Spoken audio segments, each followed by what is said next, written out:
सत्संग में एक बात हमेशा बताई जाती है कि सब में भगवान देखो। बड़ी सरल बात है, लेकिन देखना तो कठिन है। और सब में आप कहते हो भगवान नहीं देख पाते हैं, तो किस किस में देख पाते हो ये बताओ कि मैं इसमें देख पाता हूँ, उसमें देख पाता हूँ। मगर सबसे पहले आपको अपने में देखना पड़ेगा ना। आप खुद जीव बन के, खुद देह बन के दूसरे में भगवान देखोगे तो अपनी सहूलियत के कारण भगवान देखोगे। जिससे मेरा मतलब सिद्ध होता है वो मेरा भगवान है। वो तो अज्ञानी व्यक्ति भी भगवान देख लेता है। वो बोलेगा अरे फलाना तो बिल्कुल भगवान के रूप में आया, उसने मेरी मदद कर दी। उस रूप में जैसे भगवान आ गए तो सुख मिलता है, सहूलियत मिलती है। तो अज्ञानी व्यक्ति भी उसको भगवान बोल देता है और थोड़े समय के लिए उसको भगवान समझ लेता है। अरे डॉक्टर साहब आप तो बिल्कुल भगवान हैं, आपने मेरा पेशेंट ठीक कर दिया। तो वो भगवान देखना कितनी देर का होता है, उसके बाद भूल जाते हैं। फिर उसी व्यक्ति से आपको कोई कष्ट मिलेगा तो भगवान नहीं देखोगे, फिर बोलोगे ये बड़ा ख़राब है, भगवान इसका बुरा कर दो। तो जब वो खुद ही भगवान है तो कौन सी भगवान से कह रहे हो बुरा कर दो। वो हमने बिना ज्ञान के अगर किसी को भगवान करके देखा तो अपनी सहूलियत के कारण, सुख के कारण से देखा। क्योंकि अपने को तो देह मान के बैठे हो ना। तो जब तक आप अपने को देह मानते हो तो तब तक दूसरे को आप सही तरह से भगवान नहीं देख पाओगे। लेकिन अपना रूप पहचान, समझ मन दर्शन, यही भगवान। जब आपको अपने में देह भाव खत्म हो जाएगा और अपने में ईश्वर की सत्ता, उसका तत्व आपको दिखने लग जाएगा, तो वो सचमुच में भगवान देखना होता है कि हाँ वास्तव में मैंने उसको भगवान करके देखा। क्योंकि आत्मा पश्यन्ति आत्मा बोला गया, आत्माकार ही आत्मा देख पाता है। जो आत्माकार नहीं है वो आत्मा कैसे देखेगा। तुम आत्मा हो तो दूसरे को आत्मा देखोगे, तुम भगवान हो तो दूसरे को भगवान देखो। और तुम भगवान कैसे हो? जब ये देह नहीं हो तब तुम भगवान हो। अपने को देह मान के भी भगवान अगर देख लिया अपने में, तब तो हिरण्यकश्यप वाला भगवान देखना हो जाएगा कि मैं ही भगवान हूँ। लेकिन सर्व में भगवान जो देख लेता है, सब में जो भगवान की सत्ता को देखता है, अपने में भी और सब में भी। मुझ में राम तुझ में राम, सब में राम समाये। मुझ में है तो तुझ में भी है और सब में है। तब कहा सबसे कर लो प्यार, जगत में कोई नहीं है पराया। कि तब हम सारे के साथ प्रेम कर सकते हैं। तो हम ये देखें कि क्या हमको अपने में भगवान दिखता है। सेल्फ रियलाइजेशन करो। अंतर के पट खोल बावरे, अंतर के पट खोल। हम अपने भीतर के जो पट हैं, बंद दरवाजे, उनको नहीं खोलते। बाहर से खिड़की दरवाजे खोल लेते हैं कमरे के, घर के, या इंद्रियों के भी दरवाजे। हम ऐसे आंखें खोल ली, बाहर से आंख बंद कर ली, मगर अंदर तो हमारी आंखें बंद हैं। विवेक की आंख तो हमारी खुली नहीं रही है। उसको खोलना है ताकि हम सचमुच में देख सकें। क्योंकि हर एक के अंदर भगवान बसते हैं। जैसे मंदिर के पट बंद हो गए फिर खुले, तो अंदर भगवान की मूर्ति पहले ही है, तब तो दरवाज़ा खुला, तब तो दिखी। तो जो वो दरवाज़ा खोलेंगे तब हमको भगवान दिखेंगे। तो देह अध्यास को हटाओगे तो हमको भगवान फिर दिखाई दे जाएंगे।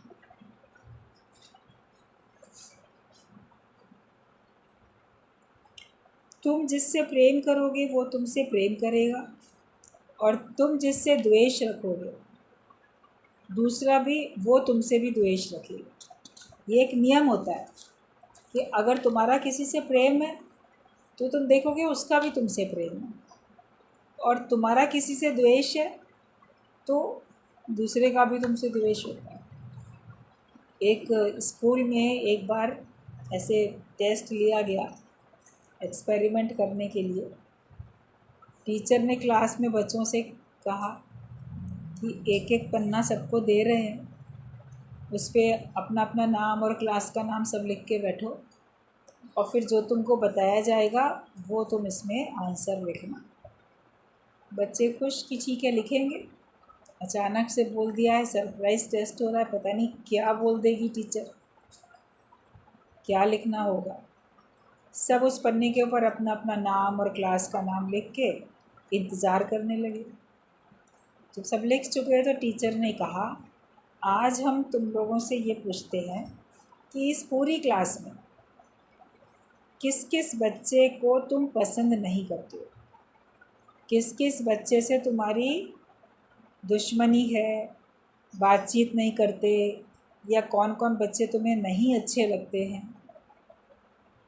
जिनसे तुम्हारा प्रेम नहीं है, कौन कौन बच्चे ऐसे हैं तो जिनको तुम पसंद नहीं करते हो, उनके नाम लिख दो।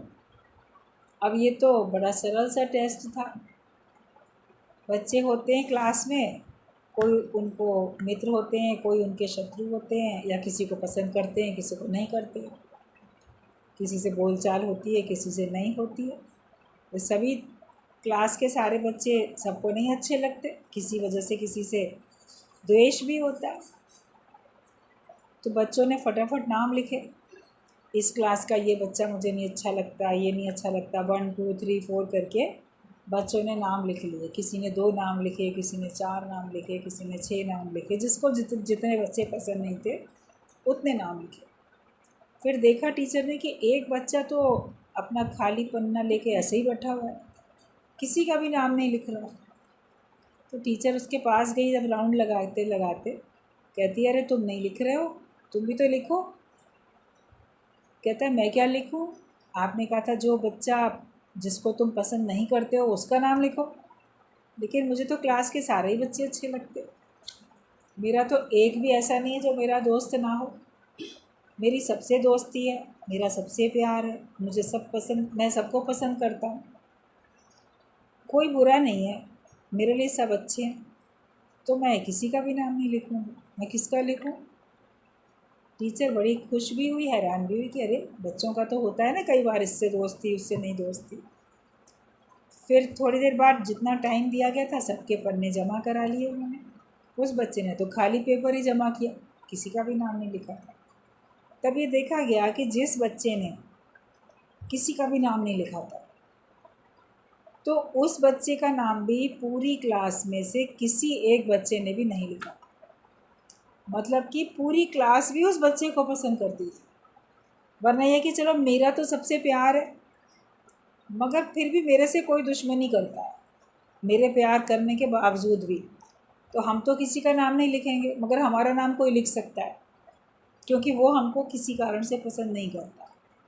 लेकिन उस बच्चे का व्यवहार वास्तव में इतना अच्छा था कि उसको भी सब अच्छे लगते थे, पूरी क्लास उसको पसंद करती थी।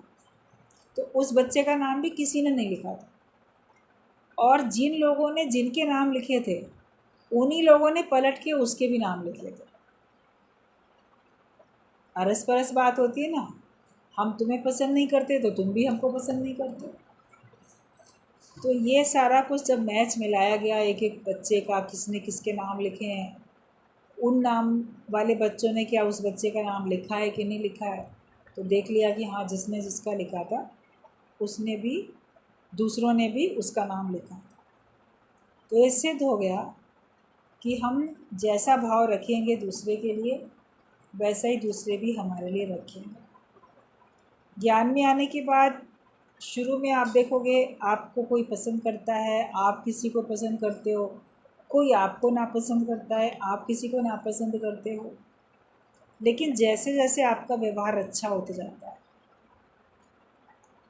तो आप सबको पसंद करने लगते हो, कोई बुरा नहीं है भले मन के वास्ते, तो आपको भी सब पसंद करने लगते हैं, क्योंकि आपका किसी से वैर विरोध नहीं है, आपके अंदर में कोई राग द्वेष नहीं है, आपके अंदर में कोई ईर्ष्या की भावना नहीं, किसी प्रकार की कोई कंपटीशन नहीं, किसी को कम नहीं समझते, किसी के आगे शो ऑफ नहीं करते, अहंकार नहीं रखते, जैसे ऐसे होता है।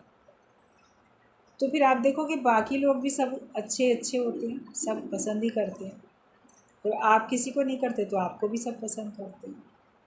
फिर कभी होता है कि आप तो सबको पसंद करते हो, लेकिन आप देखते हो दूसरा मुझे पसंद नहीं कर रहा, मेरे दिल में तो उसके लिए द्वेष नहीं है कि मेरे दिल में तो उसके लिए द्वेष नहीं है, लेकिन दूसरे के दिल में मेरे लिए है। जब आप ये सोच लेते हो कि दूसरे के दिल में मेरे लिए है, वो भी बहुत देर तक नहीं रहेगा। आप अपना प्रेम किए चले जाओ, आप सबके साथ भलाई किए जाओ। किस वजह से वो आपसे द्वेष करता है? कभी कभी अकारण ही भगवान के भक्तों से ज़माना वैर रखता है, द्वेष रखता है। उसकी अच्छाइयों को नहीं सह पाता, उसकी प्रशंसा को नहीं सह पाता, उसकी उन्नति को नहीं सह पाता, तो वो द्वेष करता है।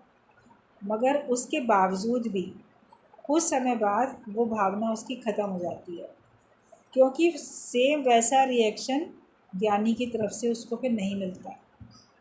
आप देखोगे कि मेरा तो प्यार था सबसे, मगर फलाना ना इस वजह से मेरे से दुश्मनी कर रहा है, तो हम भी उससे दुश्मनी करना शुरू कर देते, तो फिर वो बढ़ जाती है बात। लेकिन किसी भी कारण से ज्ञानी किसी के साथ भी शत्रुता का भाव रखता नहीं। नफ़रत जो करें हमसे, हम उनसे प्यार करें। उसके पास है ही प्रेम, उसके पास है ही अपनापन, वही वो देगा सबको। आपके पास मिठास है तो आप मिठास दोगे, कड़वाहट है तो कड़वाहट दोगे। तो जब आपका व्यवहार सबके लिए एक सा हो जाता है, दोस्त और दुश्मन है एक सा मेरी नज़र में।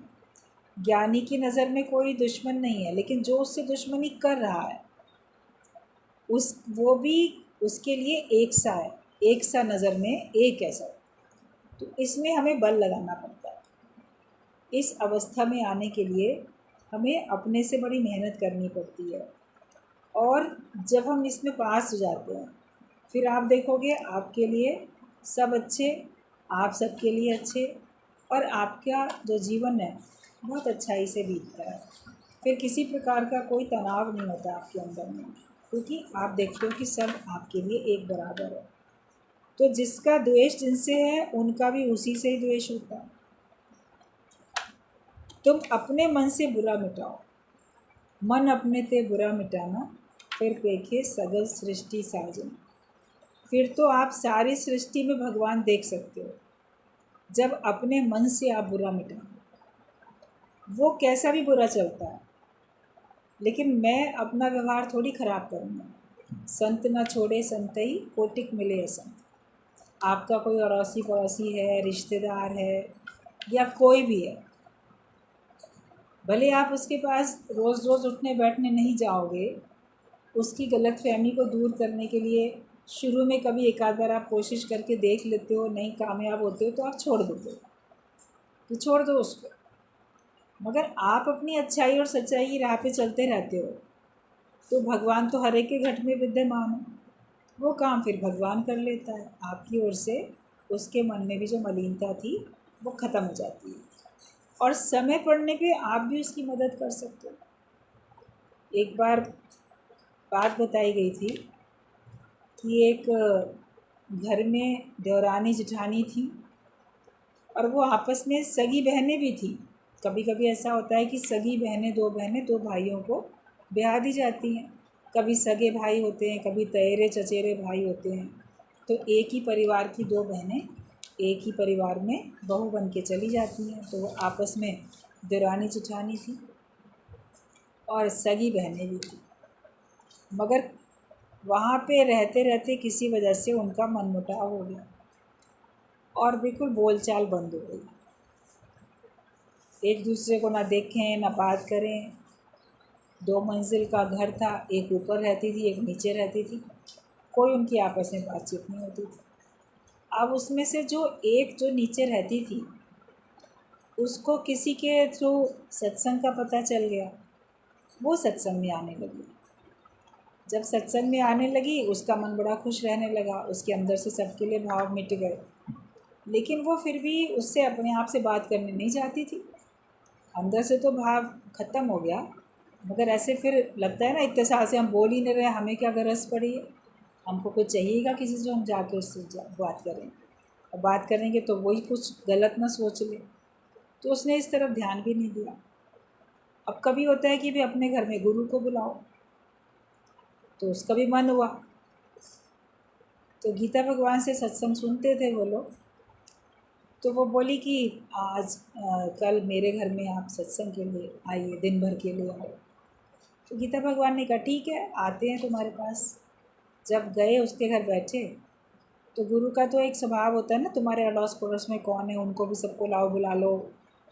कोई किराए पे रहता हो तो उसको बुला लो, मकान मालिक है तो उसको बुला लो। तो जब गुरु आया तो अपने जानकारी के सब लोगों को बुलाओ, ताकि भजन कीर्तन हो, ज्ञान की चर्चा हो, सब सुने। तब उन्होंने कहा कि ऊपर कौन रहता है? तो पता चला जेठानी है और बहन भी। बोली अरे तो कहाँ है, बुला लो उसको भी नीचे। तब उसने बताया गुरु को, गीता भगवान को, कि बात ये हमारी तो कई साल से बोलचाल बंद है, सत्संग में तो हम अभी आए हैं, लेकिन इस वजह से लड़ाई झगड़ा हो गया था, तो ना वो हमसे बोलती है ना हम उससे बोलते। तो उन्होंने कहा गुरु ने कि वैसे अब हम आए हैं तो अब तुम बुला तो लो। तो बोली कैसे जाऊँ? तो जो जिसने बुलाया था अपने घर में, तो उसका बेटा थोड़ा सा उस समय हल्का कुछ बुखार था, बीमार था, तो घर ही में था, नहीं गया था स्कूल, घर में ही था, लेटा हुआ था। ऐसा कोई बहुत ज़्यादा बीमार भी नहीं था। थोड़ा हल्का बुखार होता है कई बच्चों को तो नहीं भेजते हैं इसको। गीता भगवान ने जानना था, जान लिया था, तो उन्होंने युक्ति दी। बोले एक काम ये करो, तुम हमारे कहने से ऊपर चली जाओ और उसको कहना कि मेरे बेटे को बुखार है और थर्मामीटर नहीं मिल रहा है, तुम्हारे पास थर्मामीटर हो तो दे दो, देख लें। और घर में तो सत्संग के लोग सब आए हैं जिनसे हम सत्संग सुनते हैं, वो गुरु भी हमारे आए हैं, तो थोड़ा मैं और बाज़ार से भी ला भी नहीं सकती थर्मामीटर कहीं, तो थर्मामीटर हो तो ये युक्ति बता के गीता भगवान ने उसको भेज दिया उसके घर। तो वो चली गई भी, गुरु वाक्य सत्यम, गुरु तो जो बोलेगा वो करेंगे ही करेंगे। अपने मन को मोड़ के गई। जब उसने ऊपर जाके दरवाज़ा खटखटाया तो खोला, तो वो तो उसकी बहन तो सगी थी, बड़ी हैरान हो गई, इतने साल बाद आज ही ऊपर कैसे चली आई, बात करने कैसे चली आई। तो बोली कि देखो ऐसा है, मेरे बेटे को बुखार है और घर में सब गुरु लोग सब आए हुए हैं, तो थर्मामीटर नहीं मिल रहा है, तुम्हारे पास थर्मामीटर हो तो दे दो। तो बोली हाँ हाँ है, थर्मामीटर है, अभी देती हूँ। वो तो खुश हो गई कि देखो ये अपने आप से आई। कभी कोई अपने आप से आपसे बोलेगा तो आपको बड़ा अच्छा लगेगा। दो लोग अगर बातचीत नहीं करते हैं, पहल जो कर लेगा ना बात करने में, तो जिससे उसने कि बोलेगा हाँ इसी ने शुरू की ना बात करनी, यही झुकी ना, मैं तो नहीं झुका। दुनिया में भी कभी ऐसा होता है, मन खुश होता है। तो वो तो इतने समय में जब उसका मन बदल गया था, तो अंदर अंदर उसका भी मन बदल गया था। लेकिन वही बात है कि बातचीत करने में पहल कौन करे। तो वो बोली कि हाँ हाँ है, ये लो थर्मामीटर लो, दे दिया थर्मामीटर। वो लेके नीचे आ गई। थोड़ी देर बाद क्या देखा, वो भी उसकी बहन भी तैयार होकर नीचे चली आई। बोली लाओ देख लेती हूँ, मैं भी आ गई, कैसा बुखार है देखती हूँ, और तुम्हारे घर में सत्संग के लोग आए हैं तो मिल लेंगे हम भी। बिठाया तो उस दिन से उनका कितना प्रेम हो गया दोनों का। जो बातचीत नहीं हो रही थी वो शुरू हो गई। तो चाह तो अंदर से दोनों ही रही थी कि बात करें, क्योंकि वो बात तो कहीं ना कहीं से ख़त्म हो ही जाती है किसी कारण से। और इधर इसका सत्संग में आने के कारण से भाव बदल गया था। इसके मन में अब किसी के लिए कुछ विचार नहीं रह गए थे, मगर वो संकोच के कारण कौन जाए, कौन पहले बोले, कैसे बोलें, ये बात नहीं समझ आती थी। तो गुरु तो तरह तरह की युक्तियाँ देके हमारे उस संकोच को भी दूर कर देते हैं। जो एक पर्दा होता है जिस कारण से हम बातचीत नहीं कर पाते हैं, उसको भी दूर कर देते हैं। तो फिर हमारा सबसे प्यार हो जाता है और सबका हमसे हो जाता है। जगत में कोई आपको बुरा कहता है उसको कहने दो, बुरा समझता है उसको समझने दो, लेकिन तुम अपना अच्छा स्वभाव कभी छोड़ो नहीं, क्योंकि तुम सत्संग में आते हो, तुम ज्ञानी, बदलना तुमको है, दूसरा नहीं बदलेगा। दुनिया ना बदले, बदल जाए हम, फिर हमें ही तो मिलेगा ना परम आनंद, फिर तुमको मिलेगा परम आनंद। जो मन को मोड़ेगा निज सुख निर्मल सोई पाए, जो मन को मोड़े मोड़े, जो अपने मन को मोड़ लेगा उसको ही सुख मिलेगा। जो मन को नहीं मोड़ेगा तो उसको सुख थोड़ी मिलेगा। हम अपने को सुखी करना चाहते हैं, लेकिन हम अपने मन को मोड़ना नहीं चाहते। मन को मोड़ना आना चाहिए। अंदर से किसी के लिए किसी प्रकार की भावना तुम मत रखो, भले उनसे के संग जाओ नहीं, उठो नहीं, बैठो नहीं, वो अलग बात है, बात नहीं करते अलग बात है, लेकिन अंदर से तुम्हारे लिए सब एक होने चाहिए कि समय पड़ने पे, ज़रूरत पड़ने पे हम उससे बात कर सकते हैं। वरना कोई बोलेगा, अगला सोचेगा इतने साल से ही हमसे बात नहीं करता था, अब इसकी गरज पड़ी, अब इसको ज़रूरत लगी इस फलानी चीज़ की, तो देखो आया मेरे पास मदद मांगने के लिए। तो उस हट में या उस अहंकार में या उस बात में भी मनुष्य नहीं जाता। बोले चले जाओ तो क्या हुआ, झुक जाओ, झुकने वाला ही तो महान कहलाएगा। झुकता वही जिसमें जान होती, और अकड़ तो मुर्दे की पहचान होती है। हम क्यों अकड़ के चलें, हमको झुक के चलना है हमेशा। तो हम अपने को छोटा भी बना सकते हैं, अपने को मिटा भी सकते हैं, उसमें अपने ही कोई सुख मिलेगा। जो अपने मन को मोड़ेगा उसी को सुख मिलेगा, और जो मन को नहीं मोड़ेगा तो वो तो फिर अड़ता जाएगा, या तो मुड़ेगा या अड़ेगा। मुड़ेगा तो उसको सुख मिलेगा, अड़ेगा तो वो तो और दूर होता जाएगा, उसको और दुख मिलता जाएगा। तो हमें किसी से भी, किसी भी बात से हमको अपने अंदर से द्वेष नहीं रखना। जो मेरा स्वभाव है वो सदा बसेगा। मेरा स्वभाव एक रस अवस्था का है, सबसे प्रेम करने का है, सबको भगवान देखने का है, तो मैं सबको भगवान करके दिखता है। तो अपने मन से ही बुरा मिटाओ, तभी तुमको सब जगह भगवान दिखाई देंगे। जब तक तुम्हारे मन में कोई किसी प्रकार की मलिनता है तो तुमको सब में भगवान नहीं दिख सकता। तो जो निमित्त मात्र मलिनता भी थोड़ी बहुत भी बची है, उसको भी अपने मन से हटा दो। मन को टोटल निर्मल कर, किसी प्रकार की भी खोट मलिनता उसमें रहे ना। फिर आप देखोगे आपका सबसे प्यार हो जाता है, और आप सबको फिर भगवान करके देख पाते हो।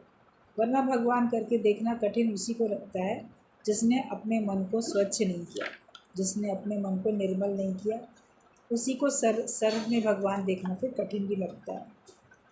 अपने अंदर वाले को सही कर दो तो सामने वाला कभी बुरा नहीं दिखेगा। तुम अपने ही अंदर वाले को सही कर दो कि मेरा जो अंदर वाला है मन, वो सही हो गया, तो फिर मुझे कभी कोई बुरा फिर नहीं दिखने में आएगा। कभी ये सोचो कि तुम्हारा संसार में है क्या जो बिगड़ जाएगा। ज्ञानी अपना कुछ नहीं मानता और अपने को भी कुछ नहीं मानता। ना तो ज्ञानी अपना किसी को मानता है और अपने को भी कुछ नहीं मानता, वरना हर एक कोई अपने को तो बहुत कुछ समझ के बैठता है। लोग भी कहेंगे लड़ाई झगड़े में, आखिरकार तुम अपने को समझते क्या हो?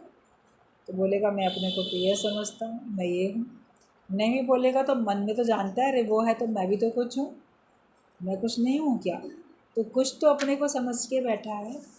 तो अपने को भी कुछ नहीं मानो, अपने को भी कुछ नहीं मानता ज्ञानी, और वो अपना कुछ नहीं मानता। ये मेरा है, इसने मेरा ये बिगाड़ दिया, फलाने के कारण से मेरा घर बिगड़ गया, फलाने के कारण से मेरे बच्चे बिगड़ गए, फलाने के कारण से मेरा ये नुकसान हो गया।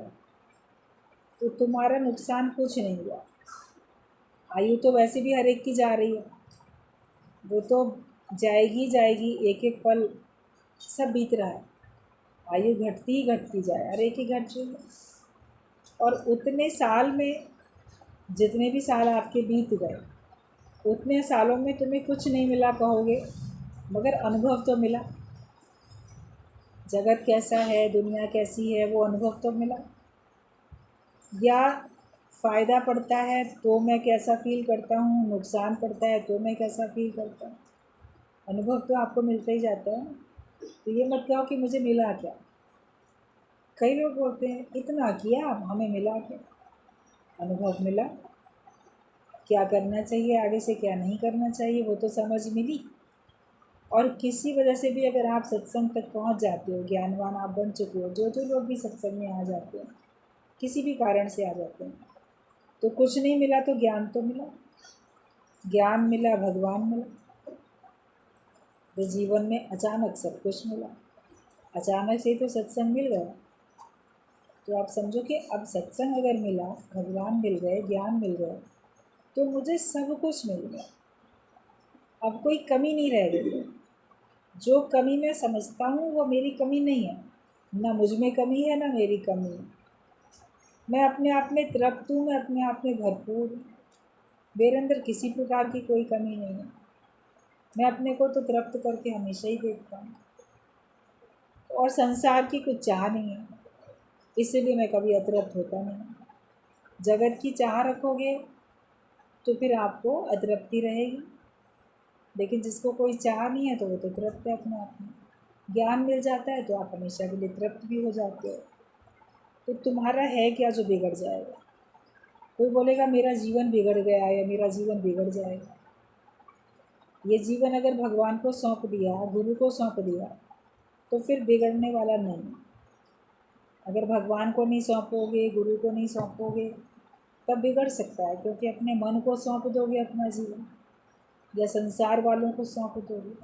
जगत वालों के ऊपर कभी बड़ा अंधविश्वास कर लेते हैं, उस वजह से भी आपको लगता है या हो भी जाता है नुकसान, जीवन बर्बाद भी हो जाता है, बिगड़ भी जाता है। अपने मित्रों से लोग बहुत उम्मीद करते हैं, सहेलियों से बड़ी उम्मीद करते हैं, रिश्तेदारों से बड़ी उम्मीद करते हैं, कभी उन्हीं के कारण से आपको नुकसान भी उठाना पड़ जाता है। लेकिन अगर अपना जीवन भगवान को सौंप देते हो, अपना जीवन गुरु को सौंपते हो, तो फिर आपका जीवन फिर बिगड़ता नहीं। कहते हैं अपना जीवन सौंप दो मेरे हाथों में, गुरु तो यही बोलेगा, भगवान भी यही बोलेंगे कि अपना जीवन सौंप दो मेरे हाथों में, और श्वास श्वास को जोड़ दो मेरी यादों में। भगवान की याद में जोड़ दो अपनी श्वास श्वास को। सारा दिन किसको याद करते रहते हो? जगत को, जगत की बातों को। भगवान की याद कभी आती नहीं, ज्ञान को कभी याद करते नहीं। कितनी देर ज्ञान का मनन चलता? 1 घंटा तो सुना सत्संग, उसके बाद बाकी के जितने भी घंटे जागे थे और काम किए। ज्ञान की रोलिंग कब चली, कितनी देर चली? कभी देखोगे तो आप सोचोगे वाकई ज्ञान को तो याद करने की फुर्सत ही नहीं मिली। ये काम वो काम, घर के काम, फिर खाली बैठोगे तो दुनियादारी, अपना पास्ट या अपना फ्यूचर, इसी को याद करते हो, उसमें माया। अपना पास्ट देख लिया, समझ लिया क्या बीत गया, उसको याद करके आपको चेंज नहीं होगा। उससे जो अनुभव मिला उससे सुजागी मिलेगी कि क्या चीज़ करनी चाहिए, क्या चीज़ नहीं करनी चाहिए। वो तो समझ मिल गई, वो तो ज्ञान मिला, हमें क्या करना चाहिए, हमको क्या नहीं करना चाहिए। फिर आगे के लिए जो प्लानिंग करो वो ज्ञानी होने की प्लानिंग करो, अच्छा जीवन बनाने की प्लानिंग करो। माया की प्लानिंग भी होती है, लेकिन साथ साथ हम अपने को ब्रह्म ज्ञानी बनाएं, इस बात की भी तो प्लानिंग होती है। इसमें भी तो हमको पूरा होना है, इसमें हमको चूकना नहीं है, असावधान कभी नहीं होना है। तो तुम्हारा तो कुछ है ही नहीं जो बिगड़ जाएगा, तुमने जब भगवान का दे दिया। जब बोलते हो कि प्रभु सब कुछ है तेरा, क्या लागे मेरा, तो तुम्हारा क्या है जो खराब हो गया, बिगड़ेगा?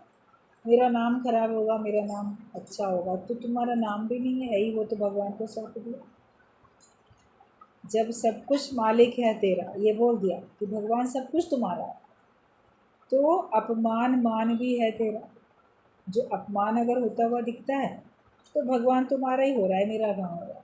मैंने तो अपने को सौंप दिया तुम्हारे को, बिल्कुल मैं तो गुम हो चुका हूँ। मेरे अंदर तो तुम ही विद्यमान हो, मेरे अंदर मेरी मैं बची नहीं, मेरी मैं अब रह ही नहीं गई है।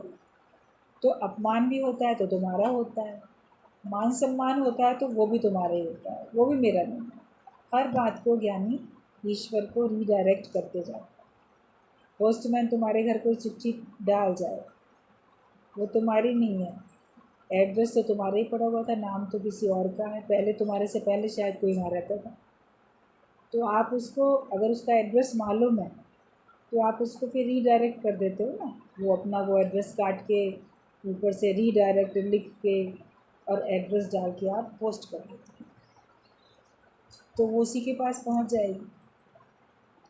तो तुमको किसी ने अपमानित किया या तुम्हारा किसी ने मान सम्मान किया, बोलो मेरा नहीं है, भगवान का है, तो भगवान को भेज दो, भगवान को रिडायरेक्ट कर दो। इस देह में अब तुम नहीं रहते, इस देह में भगवान रहते। जो भी देह तुमको मिली है, पहले तो अपने को इस देह में अपने को रखते थे, लेकिन अब सोचो कि इस देह में मैं रहता ही नहीं, इस देह में भगवान रहते हैं और मैं भगवान के दिल में रहता हूँ, मैं भगवान की गोद में रहता हूँ। इसलिए मेरा पता तो अब मैंने खुद ही भुला दिया, मेरा नाम मैंने खुद ही भुला दिया, जगत वाले मुझ तक पहुँच ही नहीं सकते। तो ऐसा पक्का निश्चय करो, तुम शरीर को गुम करो, जीव भाव विलीन हो जाए तो आत्म भाव पक्का हो। पेड़ अपनी जड़ मजबूत करेगा, तभी तो वो मजबूत बनेगा, तभी तो दूसरों को छाया दे पाएगा। अगर वो अपने को मजबूत नहीं करेगा तो दूसरे को छाया कैसे देगा। कोई इतनी हवा चल रही है या माले में बड़ा कमज़ोर है, या कभी भी चरमरा के गिर सकता है, तो उस पेड़ का आश्रय तो कोई भी नहीं लेगा, वहाँ कोई भी नहीं बचेगा। तो पेड़ को तो अपनी जड़ मजबूत करनी है। तुम अपने को मजबूत करो, पूर्ण परिवर्तन करो, इसमें कोई देर नहीं लगती है, 1 मिनट में बदल सकते हो। पूर्ण अपने को परिवर्तन में लाओ, ये नहीं कि थोड़ा बदल गए, थोड़ा नहीं बदले, तो पूरे ही बदल जाओ। थोड़े ज्ञानी बन गए, थोड़े से अज्ञानी हैं, तो पूरे ही ज्ञानी बन जाओ। अपने को पूरी तरह से परिवर्तित करो और इसमें कोई देर नहीं लगेगी, 1 मिनट में तुम अपने को बदल सकते हो। और चेंज करना चाहो अपने आप को तो 1 पल में अपने विचार बदल सकते हो, अभी का भी बदल सकते हो। मैं देह नहीं हूँ, मैं आत्मा हूँ, अभी तुरंत ये विचार बदल लो। मेरा कुछ नहीं है, सब भगवान का है, नफ़ा नुकसान सेठ का, सब मालिक का है, उसी का है, सब मेरा कुछ है ही नहीं। जो भगवान की मर्ज़ी से हो रहा है मैं खुश हूँ। कोई भी एक विचार देके तुरंत का तुरंत अपने मन को आप चेंज कर सकते हो। मन को मोड़ने की कला हमको गुरु सिखाता है, जो गुरु से सीख लोगे तो फ़ायदे में रहोगे, बात को मान लोगे तो सीख भी जाओगे, बात नहीं मानोगे तो नहीं सीखोगे। कई बार गुरुजी कहते थे, बच्चे जाते हैं स्कूल में पढ़ने, टीचर ब्लैक बोर्ड पे ए लिखती है, तो वो बच्चों से बोलती है टीचर कि ये ए है, तो सब लोग ए बोलते हैं। फिर बी लिख देती है, तो वो सब कहती है बी, तो सब बी बोलते हैं। जैसा वो बोलती है उसको हाँ करते जाते हैं। ये थोड़ी बोलते हैं कि वाई नॉट सी, ये सी क्यों नहीं है, ये ए क्यों नहीं है, इसको ए को ए क्यों बोल रहे हो, इसको बी क्यों नहीं बोलते, बी को तुम सी क्यों नहीं बोलते, सी को बी क्यों नहीं बोलते। कभी बच्चे ऐसा नहीं क्रॉस क्वेश्चन करते हैं, इसको यही क्यों कहा जाता है, ये सब नहीं बोलते। वो बस मानते जाते हैं, मानते जाते हैं तो सीखते भी जाते हैं। तो गुरु की बात को सुनते जाओ और अपने मन से बोलो, बस मानते जाओ, क्रॉस क्वेश्चंस नहीं करो, तो ज्ञान भी सीख जाओगे, वरना सीखने में, मन को मोड़ने में टाइम लगेगा। सच समझ में आ जाए तो झूठ में नहीं जाने का दिल करेगा। अगर आपको एक बार सच समझ में आया कि वास्तव में सत्य तो ये ज्ञान है, सत्य तो भगवान का नाम है, तो फिर झूठ में जाने का हमारा मन नहीं करेगा, मतलब माया में जाने का फिर हमारा मन ही नहीं करेगा। जिसको सच मिल जाए वो झूठ का सहारा क्यों लेगा। जिसको सच्चे हीरे मिल गए, सच्चे हीरों के गहने उसके पास हैं, वो सच्चे हीरों के गहने पहनता है। तो इसको बोले सच्चे हीरे छोड़ दो, हमें दे दो और बदले में ये आर्टिफिशियल ले लो, तो बोलेगा हम आर्टिफिशियल तुमसे क्यों ले लो, हमारे पास असली है, तुम्हारे पास नकली है, हम नकली के बदले असली थोड़ी दे देंगे तुमको। तो गुरु ने हमको असली ज्ञान दिया, सच दिया, तो इस सच को छोड़ के हम झूठ को क्यों पकड़ लेंगे, हीरा छोड़ के कांच को हम क्यों ले लेंगे। तो जगत में जो भी कुछ दिखाई देता है वो सब परिवर्तनशील है, वो सब मिथ्या है, उसमें कोई सार नहीं है। इसलिए ज्ञानी कभी उससे दिल नहीं लगाता।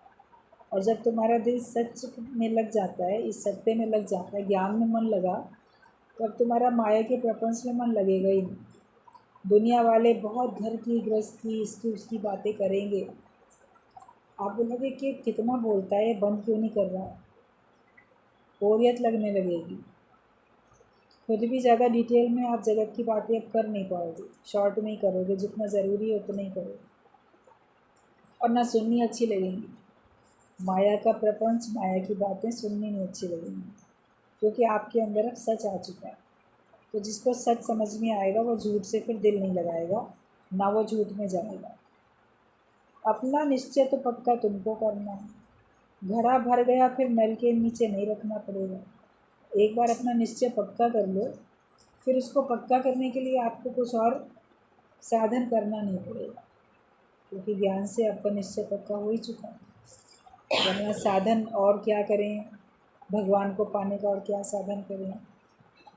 तो आपका निश्चय पक्का हो चुका है, अपने को आपने ग्रह जान लिया, फिर उसके बाद और कुछ साधन की ज़रूरत ही नहीं थी। वो सब साधन तब तक थे जब तक आपने अपना निश्चय नहीं किया। तो ये तुम्ही को करना है। ना कोई वैरी मीत हमारा, जितवल देखा उतवल पर। ये पक्का करना है कि ना मेरा कोई वैरी है, ना मेरा कोई मीत है। मेरी दृष्टि जहाँ भी जाती है वो सब मेरा अपना आप है, मेरा अपना ही आप है। उसके अलावा कोई भी मेरे से वैर विरोध है नहीं, मेरे से अलग कोई और है नहीं। सब जगह मैं ही मैं हूँ। अपना आप जान लोगे तो फिर आपके लिए कोई द्वैत नहीं रहेगा, कोई भेद नहीं रहेगा, और सबसे आपका प्रेम हो जाएगा।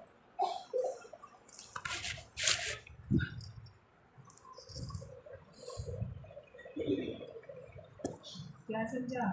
जैसे ये बात द्वेष की चल रही है,